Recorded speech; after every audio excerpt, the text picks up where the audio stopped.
రాహుల్ గాంధీ రాజ్యాంగాన్ని పట్టుకుని అవమానిస్తున్నారని అన్నారు కేంద్ర మంత్రి కిషన్ రెడ్డి. రాహుల్ గాంధీకి రాజ్యాంగం స్ఫూర్తి అర్థం కాదన్నారు. రాజ్యాంగాన్ని కాలరాసి ఎమర్జెన్సీ పెట్టింది ఇందిరాగాంధీని అంటూ విమర్శించారు కిషన్ రెడ్డి.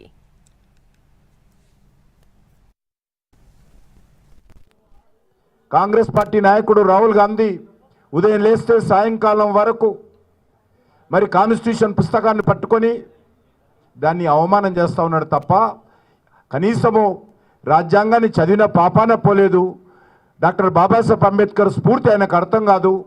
ఏ రకంగా రాజ్యాంగాన్ని కాంగ్రెస్ పార్టీ నెహ్రూ హయాంలో వాళ్ళ కుటుంబ హయాంలో ఏ రకంగా అవహేళన చేశారో, అవమానం చేశారో, రాజ్యాంగ హక్కులను పౌర హక్కులను ఏ రకంగా ఈ దేశంలో అణిచివేశారో రాహుల్ గాంధీకి అర్థం కాదు.